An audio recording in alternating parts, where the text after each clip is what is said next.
This episode is brought to you by the Colfax Avenue Business Improvement District.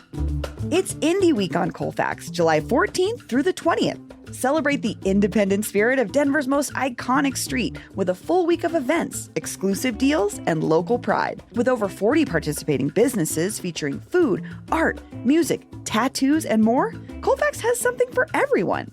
Don't miss it. Plan your week now at colfaxav.com/IndieWeek. That's colfaxav.com/IndieWeek.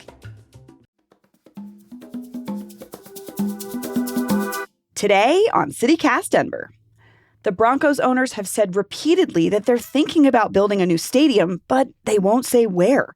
We didn't have any idea what they were working on until a couple of reporters from BusinessDen uncovered a story involving massive land deals, secret politics, and Denver's beloved NFL team. And they're on today to explain what they found. Today is Wednesday, July 16th. I'm Bree Davies, and here's what Denver's talking about.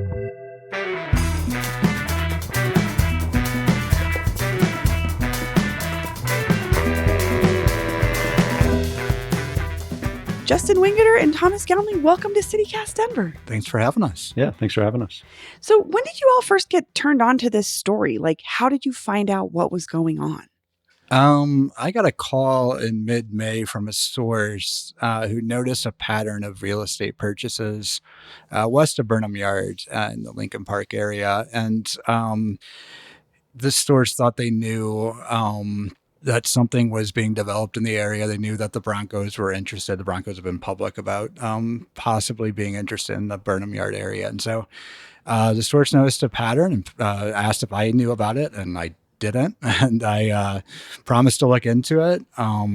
I actually remember I must have had some quizzical look on my face or something because, Thomas, you came back from, I don't know, lunch or something like that and came into the newsroom and you asked what that look on my face meant because I must have had some look. And I said, well, a source just called and said they think they know where the Broncos are going to build their next stadium. And you're like, oh, okay. Had you heard anything about this, Thomas? No, I don't recall that exact genesis moment, I guess, but Burnham Yard was certainly on my second degree radar of, we've, when I talk to folks in real estate, I've peppered them with hey, what are you hearing about where the Broncos are going to go? So some of them had mentioned Burnham Yard. So I knew what the site was.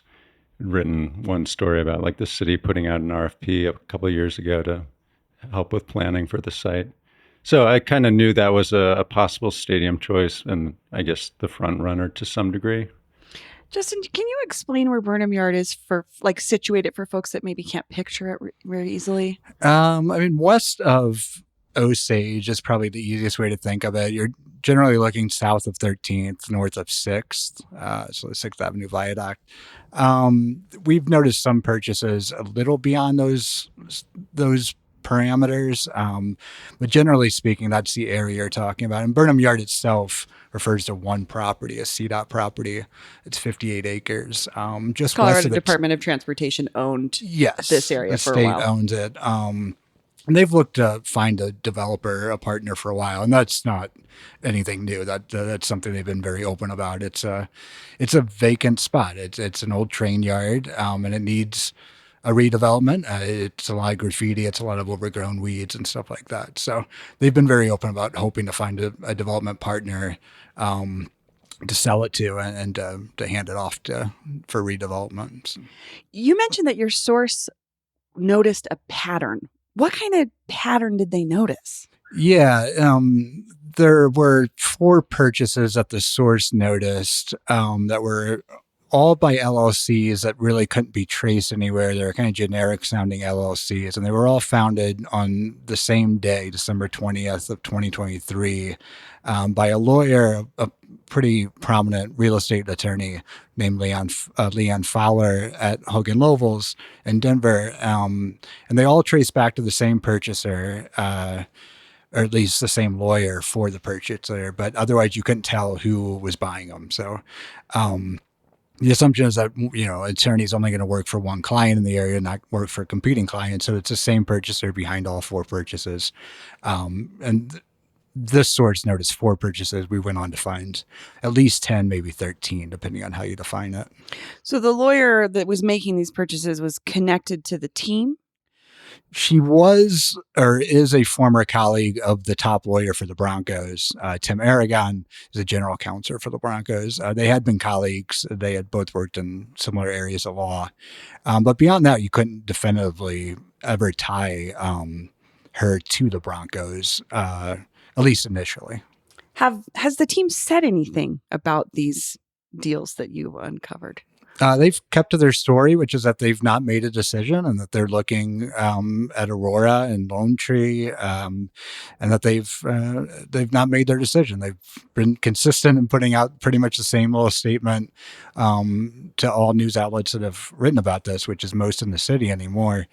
So no, they've said that they're still considering different spots. They've not made a decision, and that's their story. Thomas, you had mentioned the Broncos looking at this area or being in this area. Do you know what is going on with the current stadium and why they're maybe doing this now? Yeah, so the current stadium lease at Mile High runs through the 2030-2031 football season. The team obviously sold a few years ago to an ownership group led by the Walton Penner family of the Waltons of Walmart fame, obviously. So I think it was a big theme of the new ownership process was what will the new owners do with a stadium? And my understanding from talking to there were a couple local folks who were involved in other bids, and I believe that the front runner choice of all the ownership groups was new stadium. Okay. We have to bring in another big player into this story that you guys uncovered. Can either of you explain what does Denver Water have to do with this whole thing? Yeah, so Denver Water is a key player here. Denver Water owns about 35 acres just to the west of Burnham Yard. So a lot of it is butting up against Burnham Yard. And Burnham Yard is a kind of a weird shaped property. I call it like a crescent shape. Banana shaped. You don't immediately look at it and think like natural stadium site. I totally thought that when I first saw this. I was like, where? Yeah. And the trend among sports teams of all leagues, I believe, is that if you're just building a stadium these days, you're kind of a moron. You should build a bunch of other stuff and control a whole neighborhood and be able to really control the feel of not just the stadium, but, everything that surrounds it and make money from, office leases and hotel deals and things like that. So Denver Water's property is up against Burnham Yard. It's a logical choice if you want to acquire more land there, besides the private property deals that we've been writing about, is to try and work something out with Denver Water. So even before we ran the first story, I think our first story by Justin was published on June 11.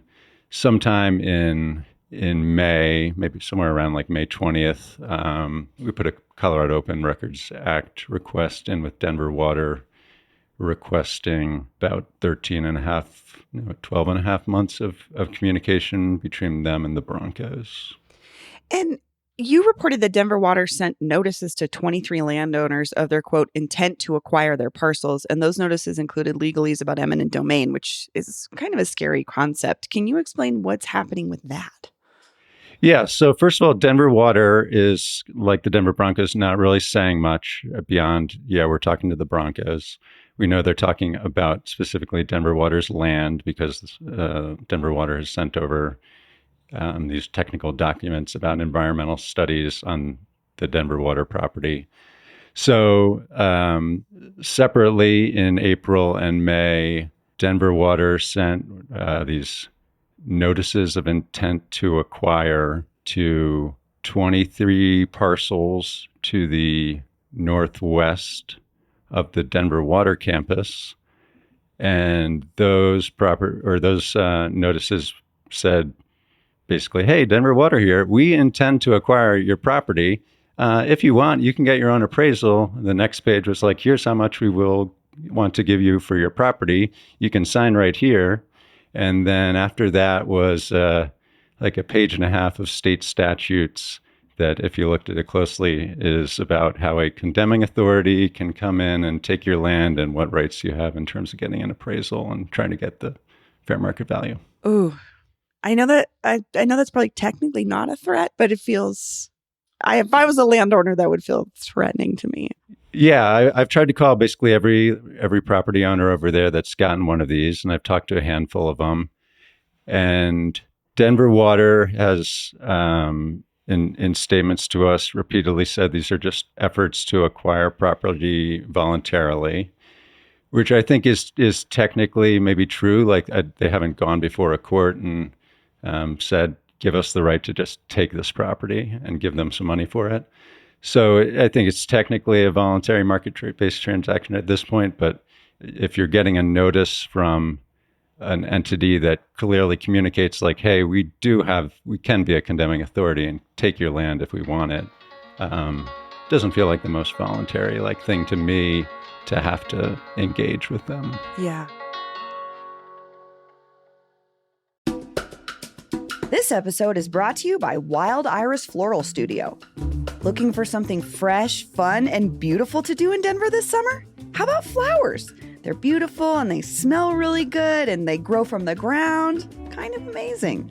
Wild Iris Floral Studio hosts floral arranging gatherings that are all about creative expression, community, and playful connection. Whether you're coming solo, with a friend, or planning a date night, you'll leave with a gorgeous, one-of-a-kind floral arrangement. No experience necessary. Your host, Megan, will be there with design tips and floral know-how, but more than anything, she'll encourage your inner creative to come out and play. Everything's provided, from thoughtfully sourced blooms to a cozy, inspiring space. Check out Wild Iris Floral Studio and follow along on Instagram at Wild Iris Floral Studio.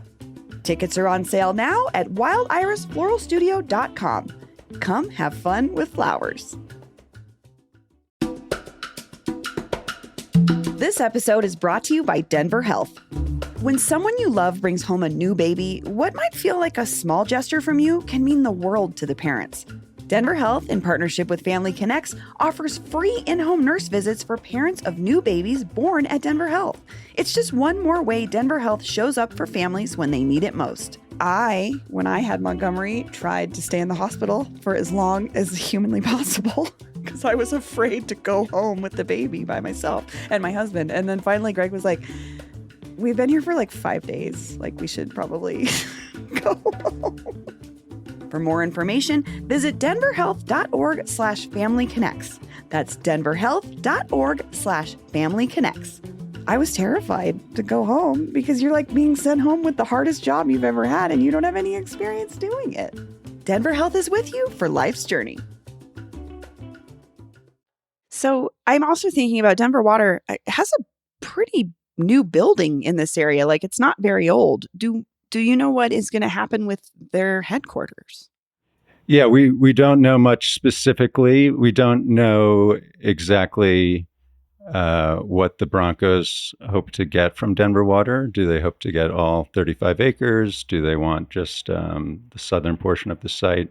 So Denver Water's property is kind of a fairly long, thin rectangle. At the top of the rectangle is basically a brand spanking new office building, sleek, modern.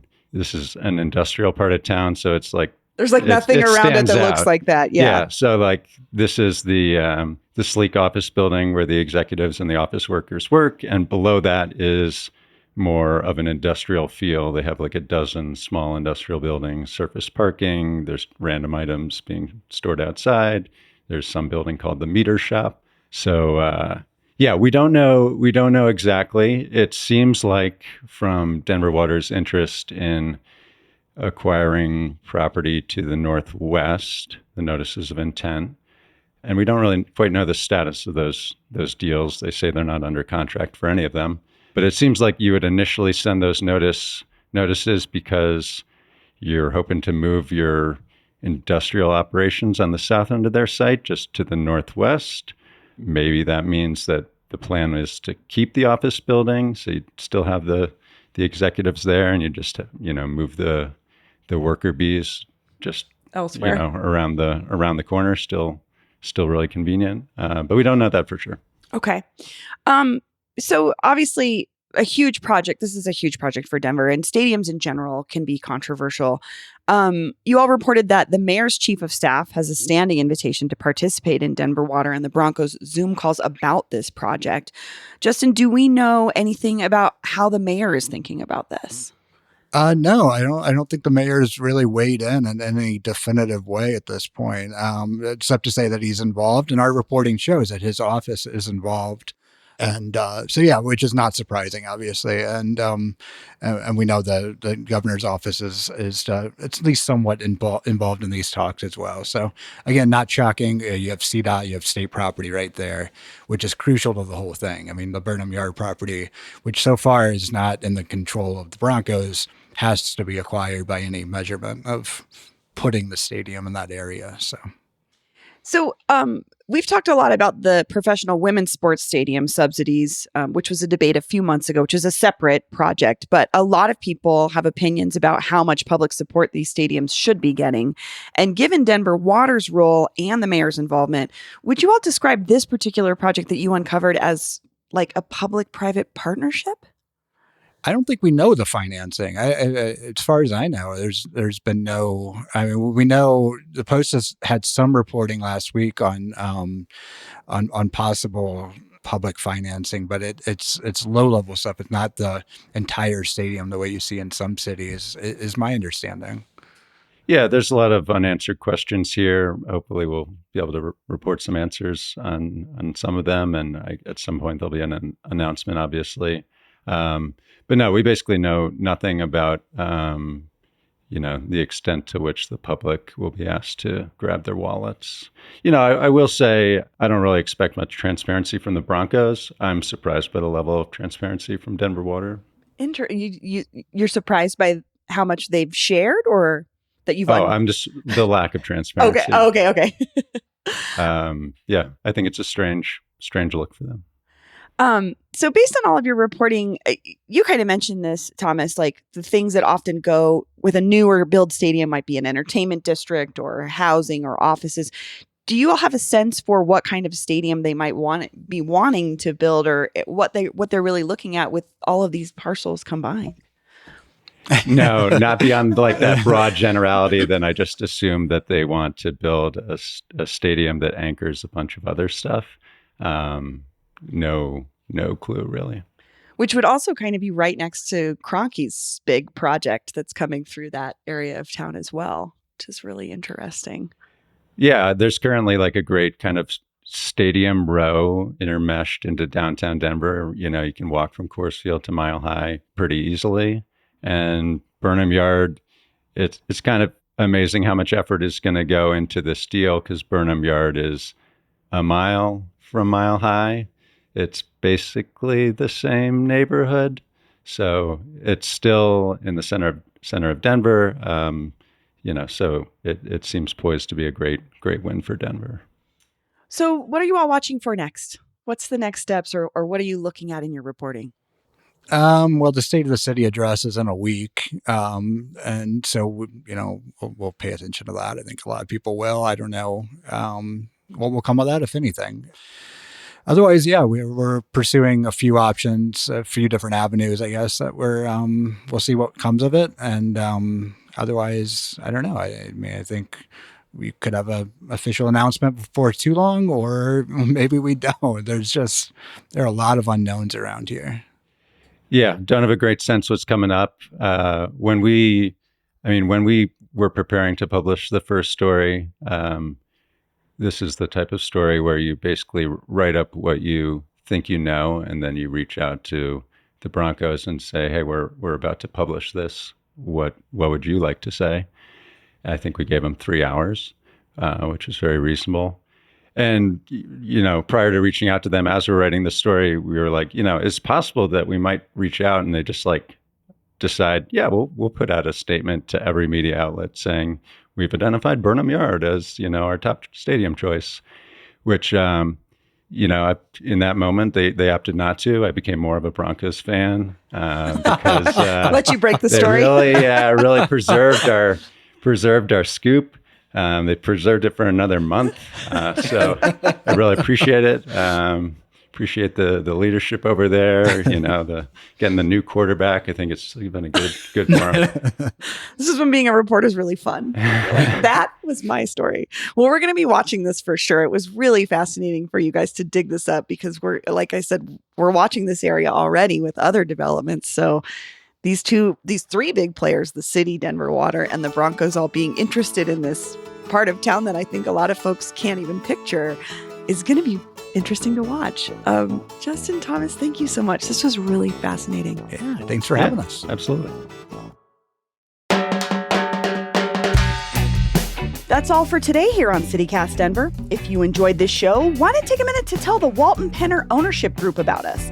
Rate the show wherever you get your podcasts and subscribe to our morning newsletter and learn more about us at denver.citycast.fm. We'll be back tomorrow morning with more news from around the city. See you later.